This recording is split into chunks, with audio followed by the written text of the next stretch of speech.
ಆಶ್ಚರ್ಯ ಸ್ವಾಮಿ. ಯಾಕೆ?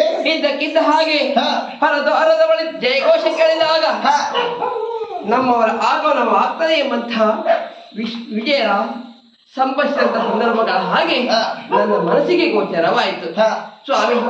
ಇದ್ದಕ್ಕಿದ್ದ ಹಾಗೆ ನಾನಿದ್ದಂತಹ ಕೋಣೆಯ ಬಾಗಿಲನ್ನು ತೆರೆದು ನೇರವಾಗಿ ಭರಪ್ರವೇಶ ಮಾಡಿ ನಿಮ್ಮ ಆಗಮನಗಳನ್ನು ಗಮನಿಸುತ್ತಿದ್ದೇನೆ.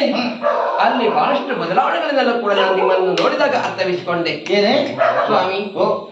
ಈ ಒಂದು ಹೊತ್ತಿನಲ್ಲಿ ನೀವು ನನ್ನನ್ನು ನೋಡಲಿಕ್ಕೆ ಬರಬೇಕಾದ್ರೆ ಈ ರೀತಿಯ ಸಂದರ್ಭಗಳನ್ನು ಅವಲಂಬಿಸಿಕೊಂಡು ಇಂಥದ್ದಾದಂತಹ ಉಡುಗೆಗಳನ್ನೆಲ್ಲ ಧಾರಣೆ ಮಾಡಿಕೊಂಡು ಬರಬೇಕೆ ಎಂಬುದರ ಯೋಚನೆ ನನ್ನನ್ನು ಕಾಡುತ್ತಾ ಉಂಟು. ಮಂದ ಸನ್ನಿವೇಶದಲ್ಲಿ ಕೂಡ ಬದಲಾವಣೆ. ಏನು? ರಾಜೋಕ್ತವಾಗಿದ್ದ ಉಡುಗೆ ತೊಡುಗೆ ಎಂಬುದು ಅರಸನಾಗಿಕೊಂಡಿರಬೇಕಾದ್ರೆ ಅದರ ಮೇಲ್ಪಟ್ಟು ಯುದ್ಧ ಭೂಮಿಗೆ ಬೇಕಾಗಿರುವಂತಹ ಸನ್ನಿವೇಶಗಳನ್ನು ಧರಿಸಿದಾಗ ಹೆಂಡತಿಯಾದಳು ನೋಡಿದಾಗ ಸ್ವಲ್ಪ ಯೋಚನೆ ಮಾಡಲೇಬೇಕು. ಅಂದರೆ ಎದೆಗೆ ರಕ್ಷಾ ಕವಚ, ತಲೆಗೆ ಸೀಸದ ಕವಚ, ಒಂದು ಕೈಯಲ್ಲಿ ಬೀಳು, ಇನ್ನೊಂದು ಕೈಯಲ್ಲಿ ಕಟಾರಿ, ಮತ್ತಳಿಗೆ ವಿವಿಧ ಬಾಣಗಳನ್ನೆಲ್ಲ ಕೂಡ ಕೂಡಿಕೊಂಡು ನನ್ನನ್ನು ನೋಡಕ್ಕೆ ಬೇಕಾಗಿ ಈ ರೀತಿ ನೀವು ಬರಬೇಕೆ ಎಂಬುದರ ಚಿಂತೆ ನನ್ನನ್ನು ಕಾಡುತ್ತಾ ಉಂಟು. ಹಾಗಾಗಿ ನನ್ನನ್ನು ಪ್ರಶ್ನೆ ಸ್ವಾಮಿ, ಏನು ಈ ರೀತಿ ಸಿದ್ಧತೆಗಳಲ್ಲ ಇಂದು ಯಾಕೆ ಎಂಬುದಾಗಿ ನನಗೆ ಹೇಳುವಿರಾ?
ಬಹಳ ಆಶ್ಚರ್ಯಚಕಿತಳಾಗಿದ್ದಿ.